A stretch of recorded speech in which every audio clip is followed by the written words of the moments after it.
자, 상가를 보겠습니다. 자, 상가를 보고 좀 약간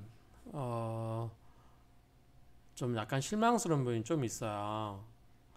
상가가 전부 도로에 접해서 확 보이면 좋은데 뒤에 있는 것도 있고 애매한 부분이 있어요. 자, 근린생활시설 지하 2층 평면도인데, 자, 이게 맞다고 봐요. 저 뒤에 부분하고 좀 틀린 부분이 있어요. 책자가 서로 1층, 2층이 서로 섞여서 있는 부분인데 뒷부분하고 저는 이게 맞다고 봐요. 왜냐하면 지하 2층 더 깊은 곳에 정화조 이런 게 이제 소방 저수조 이런 게 있다고 보기 때문에 이게 맞다고 보고요. 자, 이게 도로라고 보시면 될 것 같아요. 도로 쪽, 이게 도로 쪽이고, 상가 1호 글자 좀 키울까요?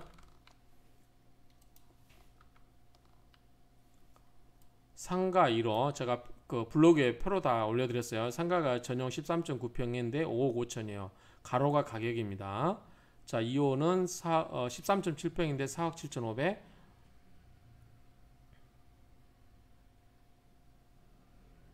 근데 이것도 가격이 좀 애매해요. 평수는 거의 차이가 없는데 13.9평, 13.7평인데 가해 거라고 해서 5억 5천이고 4억 7,500인데 금액 차이가 많이 난단 말이죠. 18.1평인데 6억 2,700이고 17.4평인데 6억 400이에요. 자, 그러면은 어느 게 더 유리하냐? 자, 이게 도로가라면 요거 나쁘진 않겠죠. 그 다음에 상가가 제일 넓은 게 요게 9호가 39.1평이고요 1호가 30.9평이에요 15억 2025고 12억 185만원이란 말이죠. 그러면 9호 10호는 나쁘지 않아 보여요. 일단 음식점이 됐든 커피숍이 됐든 큰 거 할 경우는. 그래서 제가 이제 블로그 앞에 관리 처분할 때 유튜브에서 6호 요게 1억 8,500 6.3평이니까 부동산하기 좋겠다라고 했는데, 이게 출입구가 이렇게 들어간다고 하면 이게 갇혀 있는 거예요. 도로에서 안 보여요. 그래서 이게 6.3평이니까 부동산하기 좋겠다라고 했는데, 물론 실물이 지어봐야 알겠지만 이게 건물 속에 들어가 있다고 하면 이거는 꽝이죠, 꽝. 부동산이 들어가 있어서는 간판이 안 보일 거 아니에요. 차라리 요 1, 2, 3, 4 이게 훨씬 낫죠. 도로가 쪽에 간판이 보이고, 이게 9호 10호가 부동산하게 너무 커요. 금액도 12억 15억이 너무 비싸고, 여기 자리에서는 이제 먹는 장사를 하지 않으면 이제 수익 구조가 나기 힘든 거죠. 그 다음에 5호도 뒤쪽에 있어요. 상가 안쪽에 뒤쪽에 있고요. 단지 쪽에 있고, 6호도 뒤쪽, 7호는 좀 모양이 영 안 이쁘고, 8호도 이렇게 약간 좀 꺾여 있고, 이게 안쪽에 있어. 단지 안쪽에. 그 다음에 11, 12호도 안쪽에 있고. 그래서 제가 봤을 때 쓸만한 거는 1, 2, 3, 4, 9, 10 이 정도. 특히 3, 4 라인. 그래서 이제 구조 어떻게 될지 모르겠지만, 만약에 1, 2호 라인도 도로에서 뭐 높게 있다, 도로하고 좀 떨어져 있다든지 그러면은 좀 상가로서의 메리트가 없지 않을까. 1층의 상가가 1, 2, 3, 4와 90 6개 정도. 특히나 이제 90은 좋죠. 이 출입구, 메인 출입구에 있어서 이제 넓은 층이기 때문에 나쁘지 않는데 3, 4호 정도? 이 정도 보고 1은 너무 외지 있고요. 5는 뒤쪽에 있고, 7, 8은 모양도 안 좋고 뒤쪽에 있고, 10, 11호도 마찬가지 뒤쪽에 있고. 그래서 1층 상가가 그러니까 도로면 접한 1층 상가가 9, 10, 3, 4 정도 저는 좋다고 보고요. 요 5, 6, 7, 8, 11, 12 요거는 글쎄요 뭐라고 해야 되나. 이건 제가 실물을 안 봐서. 근데 가격은 또 비싸단 말이죠. 5억 575만원. 그 다음에 11호 같은 경우는 6억 5,740. 그 다음에 8호 같은 경우는 21.9평이 나는데 8억 5,060만이란 말이죠. 7호 라인 같은 경우는 7호 상가 같은 경우는 13.2평인데 5억 765만원. 저희 아크로에 제가 한강리치 부동산 사무실 상가가 13.6평인가 돼요. 전용 13.6평 이거하고 비슷해요. 분양가가 5억 한 6, 7천 되는 것 같아요. 그렇다고 따지면은 이 아크로는 이 구역에 접해 있어서, 그리고 대로변에 사거리 코너 있잖아요. 그런데 가격은 비슷해요. 요 7호 상가하고 면적도 비슷하고, 면적은 좀 더 아크로가 한강리치 사무실 좀 더 0. 몇 평이 큰 것 같은데 가격은 비슷해요. 그런데 상가가 도로에 접해 있다기보다도 뒤쪽에 있어요. 그렇다고 하면 이게 3구역의 상가의 장점이 많이 좀 감소되지 않을까. 물론 실제 나중에 지어져 봐야만 알 수 있을 것 같아요. 그런데 일단 도면으로 보면 이게 다 이 방해물이 되는 거죠. 그래서 제가 이제 이 도면상 또는 그림으로만 봤을 때는 상가 3, 4와 9, 10 정도, 뭐 1, 2 정도 봐준다고 하더라도, 그래서 저는 9, 10이 가장 이제 괜찮은 상가이고, 그 다음에 3, 4 정도 괜찮다. 근데 금액이 6억 2,700, 6억 400이란 말이죠. 17, 18평. 그래서 요걸 단체로 터가지고 큰 음식점이 들어서면 뭐 괜찮지 않을까. 이 9, 그 다음에 9, 7, 8, 9 요것도 함께 터가지고 뭐 음식점 들어서거나 이렇게 하면 좋지 않을까 싶어요. 이 나머지 큰 땅들은, 이 큰 상가들은 부동산들이 세를 감당할 수 있을까 싶어요. 그래서 좀 아리까리하다. 그래서 좀 생각보다 모양이 도로에, 아크로 상가는 전부 도로에 접해 있잖아요. 그래서 좀 이게 좀 아쉽다라는 생각이 들어요. 그래서 상가를 분양받으신 분들은 이 부분을 좀 나중에 공사 현장 마지막에 이제 아마 상가는 아파트 분양하고 나서 나중에 할 거예요. 그래서 이 상가 부분은 꼭 여러분들이 현장에 가서 보시고 내가 어떤 상가를 할 건지 좀 고민을 많이 하셔야 될 것 같아요. 자, 1층 상가는 이 정도 보겠습니다. 자, 2층 상가. 자, 이거는 지하 1층인데 도로면서 봤을 때 지하 2층으로 봤어요. 왜냐하면 수전 이런 게 없잖아요. 이런 게 이제 밑에 층이 있기 때문에 이걸 보고, 자, 요거는 2층 상가는 본데요. 자, 상가가 이것도 좀 13부터 시작되죠. 자, 13이 14.4억인데 2억 9천이에요. 역시 2층이니까 싼 거죠. 자, 뒤쪽에 있어요.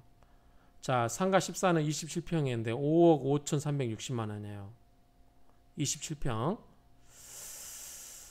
지금 아크로의 백사동, 그것도 뒤쪽에 있긴 해요. 근데 1층인데 요거는 2층이란 말이죠. 그래서 요 두 개 해가지고 음식점이 들어서면 학원이 들어서면 어떨까 싶은 생각도 있는데, 현재는 이 평수와 가격을 참고하시면 좋을 것 같아요. 그나마 이제 요거는 반듯하죠. 요거는 외부에서 간판이, 도로가 이쪽에 있다면 간판이 보이겠죠. 그래서 보면은 자, 15, 16, 17, 18은 대충 16.9평인데 3억 5,400, 16호는 13.7평인데 2억 9,095만원, 18.1평은 3억 8,560만원, 그 다음에 17호는 18.1평인데 3억 8,560이고요. 18호는 17.4평인데 3억 7,150이에요. 2층 상가 좀 평수가 좀 넓어서 학원이 들어서면 괜찮을 것 같긴 한데, 어쨌든 이거는 뭔가 좀 큰 뭐 두 개, 세 개 터가지고 병원이 들어서거나 그러면 괜찮을 것 같은데 모르겠습니다. 한번 이거는 실물이 지어진 다음에 어떻게 이거를 됐는지, 특히 식구 같은 경우는 뭐 이게 지금 뭐 통로입니까? 이게 15.8평인데 3억 3,045만 원인데 이게 잘 자신이 없어요. 제가 뭐라고 말씀드리기 그래요. 20호 21호 보면 59.2평이니까 좋죠. 12억 2.8. 가격은 모르겠어요. 근데 어쨌든 여기는 60평이니까 여기에 뭐 학원이 들어거나 병원이 들어오거나 그럼 괜찮을 것 같고요. 21호도 마찬가지 48.8평인데 10억이고,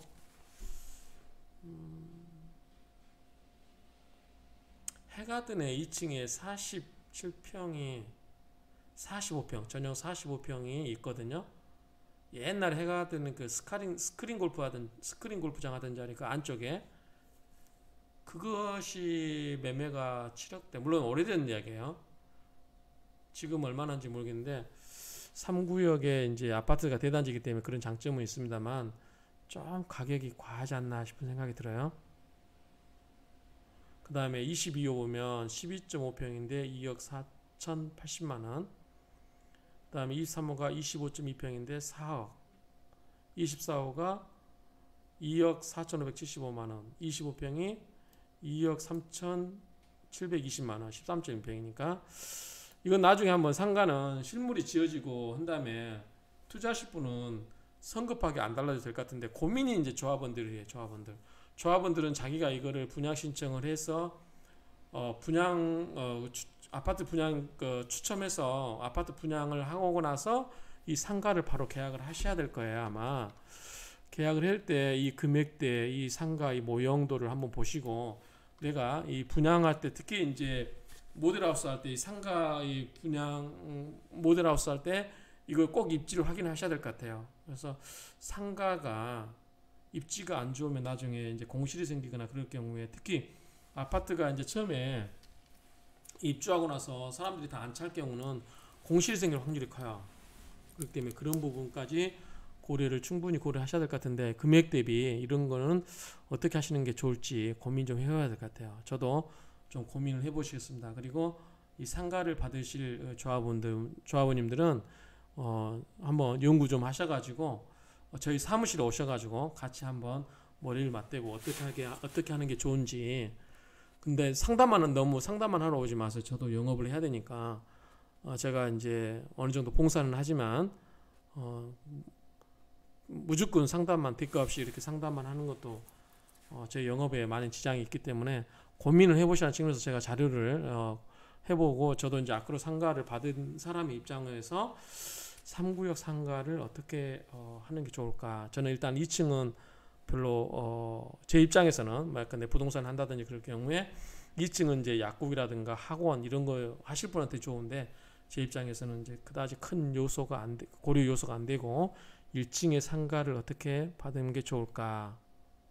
도로에서 간판이 잘 보일 수 있을라나 뭐 여러 가지 이런 것들이 고려가 돼야 되는데 금액 대비 분양가 대비 이런 것도 많이 고려가 돼야 될 것 같고요.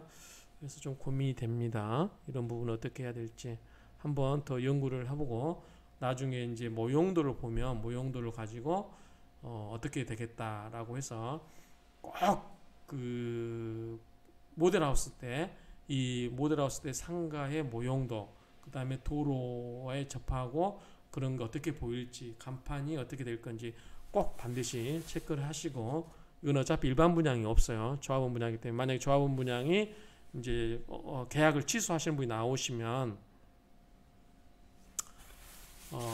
이제 일반 분양으로 돌려줄 수는 있겠지만 저는 이렇게 권하고 싶네요. 만약에 이제 내가 돈이 많이 남아서 환급을 받아야 된다 그러면 환급 받을 때는 양도세를 내잖아요. 그래서 양도세 내는 것보다 차라리 상가를 좋은 거 받으시면 환급세도 안 내고 상가에 대한 월세 부분이 있기 때문에 저는 가급적 상가를 받으라고 권유를 해드려요. 제가 구구역 그 분양 시청할 때 유튜브에서 지나가는 길에 상가를 받으라고 이야기를 했습니다. 그렇기 때문에 가급적 상가도 받아서 노후에 월세를 받는 것도 좋은데 상가 유치가 너무 안 좋으면 공실이 생기면 관리비만 납부해야 되는 상황도 생긴단 말이죠. 그 다음에 그 돈을 투자를 해야 돼요. 5억, 6억씩 투자를 하게 되면 차라리 다른 구역에 6, 7억 투자할 수 있다면 뚜껑 없는 집 뭐 이런 거를 투자를 하셔서 거기서 프리미엄 챙기는 게 훨씬 낫지 않을까라는 생각도 들어요. 이렇게 하면 내가 너무 비관적으로 이야기하나요? 어쨌든 이 상가는 그러니까 우리 조합원 입장에서 같은 흑석동의 주민 입장에서 상가 투자할 때는 상가는 공실이 일단 생기면 안 돼요. 일단은 상가가 공실이 오랫동안 생기면 상가 가격도 떨어집니다. 그 다음에 월세를 적게 받으면 상가 내가 분양받은 가격보다 많이 떨어져요. 그래서 가급적이면 아파트를 받아서 하시는 게 맞고요. 상가는 정말 좋은 길목에 있는 상가가 아니면 쉽게 투자를 하시는 것은 좀 더 생각을 해보시라고 권하고 싶고요. 환급을 받으신다면 상가를 투자하는 게 맞는데 내가 추가 분담금을 많이 내가면서까지 상가를 받는다라고 하는 거는 아마 그런 분은 상가 순위가 많이 밀어쳐질 거예요. 상가는 권리가가 큰 사람부터 찜을 하기 때문에 좋은 거를 다 차지하고 나서 내가 무리해서 추가 분담금도 많이 내야 되는데 그렇게 해가면서까지 상가를 받아야 된다라고 하시는 분은 상가에 반드시 이 현장 확인하시고 내가 이게 공실이 생기지 않을 건지 그런 거를 충분히 검토하신 다음에 심사숙고해서 투자를 하시라 이렇게 말씀을 드리고자 합니다. 상가에는 이 정도로 마치도록 하겠습니다. 나중에 저도 모형도가 나온다든지 그러면 보고 그를 한번 해서 다시 한번 찍을 기회가 있으면 찍도록 하겠습니다. 감사합니다. 지금 새벽 1시 반입니다. 제가 목소리가 많이 가라앉았고 피곤하죠. 계속 찍다 보니까 오늘 하루 종일 3구역을 동영상을 계속해서 3구역 동영상을 다 분석하고 찍다 보니까 제가 좀 횡설수설 할 수도 있고 목소리가 좀 많이 가라앉기도 하는데 지금 새벽 1시 반이라서 일요일입니다. 그래서 좀 많이 이해해 주시고 너그럽게 봐주시기 바랍니다. 감사합니다.